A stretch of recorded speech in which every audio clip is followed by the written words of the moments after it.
ఒకటి మద్యం ద్వారా వస్తూ ఉంటే ఒకటి రిజిస్ట్రేషన్ ద్వారా. సో అమరావతి భూముల వరకు మినహాయించి మిగతా అన్నిటికీ కూడా పెంచుతున్నట్టు తెలుస్తుంది. ఏంటి దీని ద్వారా సంపద సృష్టి చేద్దాం అనుకుంటున్నారా, లేదంటే మిగిలిన పథకాలకి ఇదేమన్నా ఒక దారి అవుతుంది అనుకోవచ్చా? ఆశ గారు, ముందుగా మీకు తోటి ప్యానలిస్ట్ కి న్యూస్ వీక్షకులందరికీ శుభోదయం అండి. రిజిస్ట్రేషన్ ఛార్జీల పెంపు విషయంలో ఆశ గారు, యాక్చువల్ గా గత జగన్మోహన్ రెడ్డి గారి ప్రభుత్వంలో 2 సార్లు విలువలు పెంచడం జరిగింది. దాంతో ఏమైందంటే ఆశ గారు, కొన్ని నగరాలలో మార్కెట్ వాల్యూ కన్నా బుక్ వాల్యూ ఎక్కువైపోయింది. అలాగే కొన్ని చోట్ల మార్కెట్ వాల్యూ కన్నా బుక్ వాల్యూ చాలా తక్కువైపోయింది. అంటే ఒక హేతుబద్ధ విధంగా జరగలేదు. దానివల్ల ఏంటంటే వినియోగదారుకి, ప్రజలకి ఇబ్బందులు, అలాగే రిజిస్ట్రేషన్ జరగకపోవటం ఇవన్నీ ఉన్నాయి.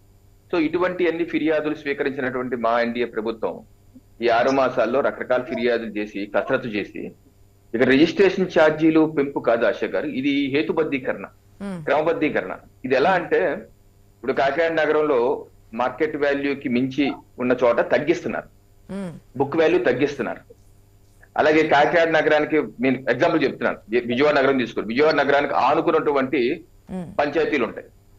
విజయవాడలో ఏ రేటు ఉందో ఇంచుమించుగా ఒక 20% అటు ఇటుగా పంచాయతీలు ఆ రేటు ఉంటుంది.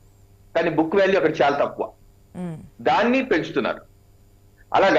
అలాగా హేతుబద్ధీకరణ, క్రమబద్ధీకరణ చేస్తూ ప్రజలకి ఇబ్బంది కలగకుండా, ఇది ఒక ఆదాయ వనరు కాకుండా, ఓకే గత ప్రభుత్వంలో కూడా రిజిస్ట్రేషన్ ఛార్జీల వలన 9,000 10,000 కోట్లు ఆదాయం చేస్తుంటారు, మాకు కూడా ఇంచుమించుకు అంతే వస్తుంది. కాకపోతే ఏంటంటే దీనిలో ఏం జరుగుతుందంటే, ఏదైతే ప్రపోర్షనేట్ గా కాకుండా, రియలిస్టిక్ గా కాకుండా, ఊహాజనితంగా లేకపోతే సరైన సమాచారం లేకుండా ఏదైతే ప్రభుత్వం చేసిందో దానిలో హెచ్చు తగ్గుల్ని సరిచేయటం మాత్రమే కానీ, ఇది పూర్తిగా పెంచేయటం, ఏదో 40% పెంచేశారు, 50% పెంచేశారని కొన్ని పత్రికలు పొద్దు చూశాను, అవి అబద్ధాలండి. అలా కాదు. పెంచిన చోట గరిష్టంగా 25% పెంచారు, తగ్గించిన చోట కూడా 20-30% తగ్గించారు. ఆ రకంగా హేతుబద్ధీకరణ చేస్తారు. మనకు కూడా ఇక పూర్తి వివరాలు స్పష్టత 2-3 రోజుల్లో ఇంకా ప్రభుత్వం అందజేస్తారండి. మాకున్నటువంటి సమాచారం అయితే, మాకు తెలిసిన సమాచారం అయితే ఇది కేవలం హేతుబద్ధీకరణ మాత్రమే కానీ ఇది పూర్తిగా పెంచేయటం అయితే కాదండి. ఎందుకంటే రియల్ ఎస్టేట్ ని కుదేలు చేయాల్సిన అవసరం మాకైతే లేదు, ఆ ఉద్దేశం అయితే లేదు. రియల్ ఎస్టేట్ వ్యాపారంలో అయితే ఇళ్ల నిర్మాణం కావచ్చు, లేదా క్రయ విక్రయాలు కానీ ప్రజలకి జరగాలి, వాస్తవ దృక్కోణం జరగాలి. కానీ మనం ఏదో ఒక గదిలో కూర్చొని ఎక్కువ రేట్లు డ్రా చేసుకొని ప్రజల మీద రుద్దేస్తే ఆ రిజిస్ట్రేషన్ చేసుకోలేక వాళ్ళు ఇబ్బంది పడుతున్నారు. అందుకని తగ్గించామండి, పెంచాల్సిన చోట స్వల్పంగా పెంచుతున్నారు ఆశ గారు. ఏంటి మరి ఉచిత ఇంటి స్థలం అన్నారు. సాధారణంగా రాజకీయ పార్టీలు ఎలక్షన్స్ ప్రచారంలో చెప్పేవాటికి, ఎలక్షన్స్ తర్వాత అమలు చేసేవాటికి కొంత భిన్నంగా ఉంటుంది, మనం చూస్తూనే ఉంటాం. ఇప్పుడు చాలా కండిషన్స్ అప్లై వచ్చాయి. ఇంతకుముందు చెప్పున్నారు, తల్లికి వందనాన్ని అమలు చేసేటప్పుడు మేమేం పెట్టామో గతంలో ఉన్న వాటికి ఏదైతే ఉందో వారన్నిటికి ఇస్తూ అందరికి పిల్లలకి ఇస్తామని చెప్పాం కాబట్టి అందరికి ఇస్తాము, దాంట్లో ఎటువంటి ప్రైవేట్ గవర్నమెంట్ ఏమీ లేదు, మేము దీంట్లో కూడా ఎక్స్ట్రా యాడింగ్స్ అంటూ ఏమీ లేవు, చూసుకొని ఇస్తామని చెప్పారు. కానీ ఇక్కడ ఇంటి స్థలానికి వచ్చేటప్పటికి చాలా కండిషన్స్ అప్లై అవుతున్నాయి. ఓకే బీపీఎల్, తర్వాత ఇది వరకు ఎప్పుడూ కూడా ఉండకూడదు, ఇది వరకు ఎప్పుడు కూడా ఒక స్థలం కావచ్చు, ఒక ఇల్లు కావచ్చు, ఎవరికి ఏది ఉండకూడదు, అది కేంద్రం నుంచి కావచ్చు, రాష్ట్రం నుంచి కావచ్చు, చాలా వస్తున్నాయి కదా. ఏంటి ఇవన్నీ అప్పుడు ప్రచారాల్లో చెప్పే ముందుకెళ్లారా అని అనుమానం. ఆశా గారు, ఇప్పుడు నిన్న మా ప్రభుత్వం ఒక మంచి జీవో ఇవ్వడం జరిగింది. ఇది జీవో నెంబర్ 23 అండి. ఇది అవును, జీవో నెంబర్ 23. దీనిలో వివరాలన్నీ నమోదు చేశారు. దీనిలో ఇప్పుడు ముఖ్యంగా మహిళలకి ఒక మంచి, గృహిణులకి, మాతృమూర్తికి మంచి శుభవార్త. వాళ్ళందరికీ పట్టణాల్లో 2 సెంట్లు, గ్రామాల్లో 3 సెంట్లు ఇవ్వడం జరుగుతుంది. అలాగే ఈ పథకం అన్నది అందరికీ, పేదలందరికీ ఇల్లు అన్న పథకం. ఇది ప్రధానమంత్రి నరేంద్ర మోడీ గారు 2015లో మొదలు పెట్టారు. దేశవ్యాప్తంగా ఇప్పటికీ 3 కోట్ల ఇళ్ల నిర్మాణం చేశారు. అలాగే మరో 2 కోట్ల నిర్మాణం కూడా కేబినెట్ ఆమోదం చెప్పి దానికి కావాల్సిన 3 లక్షల కోట్ల రూపాయలు అందజేస్తున్నారు. అయితే మా రాష్ట్ర ప్రభుత్వం రాష్ట్రంలో ఉన్నటువంటి గత ఎన్నికల ముందు కూడా చెప్పిన విధంగా ఈ రకంగా మేము సెంటు, గత ప్రభుత్వం ఏంటంటే జగన్మోహన్ రెడ్డి గారి ప్రభుత్వం సెంటున్నర ఇచ్చేవారు పట్టణాల్లోనూ గ్రామాల్లో. అది సరిపోదు, మీ అధికారంలోకి వస్తే దాన్ని డబుల్ చేస్తాం అని చెప్పి చేయడం జరిగింది.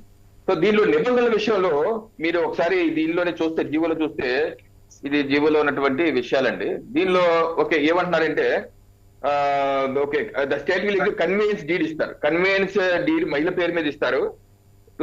In the name of the woman of the house ఇస్తారు. ఇచ్చిన తర్వాత 2 ఏళ్ళలో ఇళ్ల నిర్మాణం చేసుకోవాలి. ఓకే, ఇళ్ల నిర్మాణం house should be constructed beneficiary with in 2 years. Okay అండి. Beneficiary shall belong to BPL. BPL white ration card ఉండాలి.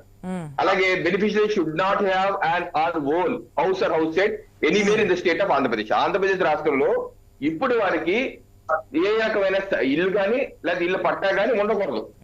ఇప్పుడు మాత్రం ఉండకూడదు. అలాగే beneficiary should not be covered in any previous housing site schemes. Beneficiary గతంలో రాష్ట్ర ప్రభుత్వం ఇచ్చినటువంటి హౌసింగ్ బెనిఫిట్ స్కీమ్ లో కవర్ అయి ఉండకూడదు. ఓకే, అండ్ దెన్ అది 5 ఎకరాలు మెట్ట భూమి అయితే 5 ఎకరాలు మించి ఉండకూడదు. మాగానైతే 2.5 ఎకరాలు మించి ఉండకూడదు. సో అలాగే beneficiary should have valid Aadhaar card అని అంటున్నారు. సో ఇదేనండి. అంతేగాని సంక్షేమ పథకాలు వస్తుంటే వాళ్ళు అర్హులు కాదు. ఒకవేళ 2 years లోపు వాళ్ళకి నిర్మాణం కాకపోతే గనక తిరిగి తీసేసుకునేటువంటి రైట్ కూడా ఉంది. అదేనండి. ఇప్పుడు ఏమవుతుందంటే ఇళ్ల పట్టా తీసుకున్నాక ఆశ గారు 10 ఏళ్ల తర్వాత వాళ్ళకి పూర్తి హక్కులు కూడా వస్తాయి. అది కూడా ముఖ్యమైన పాయింట్. 10 years తర్వాత, ఇప్పుడు కాదు 10 years తర్వాత వస్తాయి. అంతేనండి. ఇప్పుడు ఏమవుతుందంటే ఆశ గారు, మనం ఒక పేదవాడు, ఇప్పుడు ఈ స్కీమ్ ఏంటంటే పేదలకు మాత్రమే. పేదలకి ఏంటి, పేదలు 2 సంవత్సరాల్లో కట్టుకునే అవకాశం లేకపోతే కనుక మళ్ళీ గవర్నమెంట్ పరమే. వాళ్ళు కనుక 2 ఏళ్ళలో ఇల్లు కట్టుకుంటాకి అవకాశం కూడా రాష్ట్ర కేంద్ర ప్రభుత్వం 4 లక్షల రూపాయలు ఇస్తాయండి. కేంద్ర ప్రభుత్వం 2.5 లక్షల రూపాయలు ప్రధానమంత్రి ఆవాస్ యోజన పథకం కింద ఇస్తారు. అలాగే మరో 30,000 రూపాయలు గ్రామీణ ఉపాధి పథకం నుంచి ఇస్తారు. రాష్ట్ర ప్రభుత్వం నుంచి 1,00,00,000 వేస్తారు. సో ఓవరాల్ గా 4 లక్షల వరకు ఆర్థిక సహకారం ఇల్లు కట్టుకుంటాకి కేంద్ర రాష్ట్ర ప్రభుత్వాలు అందిస్తారు. దానికి వారు తోడుగా 1,00,00,000 పెట్టుకుని లేదా 2 లక్షలు పెట్టుకుని తగ్గ 2 ఏళ్ళు ఇల్లు కట్టేసుకోవచ్చు. లేదు కట్టుకోము మాకు అవట్లేదు అనుకున్నారు అనుకోండి, అది రిలీజ్ చేస్తారు. వాళ్ళకి ఆర్థిక పరిపుష్టి వచ్చినాక మళ్ళీ ఇస్తారు. అంతేగాని దాన్ని బ్లాక్ చేయడం వల్ల మళ్ళీ అప్పుడు కదా అప్పటికి ఎన్నెన్ని మార్పులు వస్తాయి, ఏ గవర్నమెంట్ ఉంటాయి, మళ్ళీ అది వేరే విషయం. ఓకే, మాట్లాడదాం. దానికంటే ముందు న్యూస్ బ్రేక్ తీసుకుందాం. Stay tuned.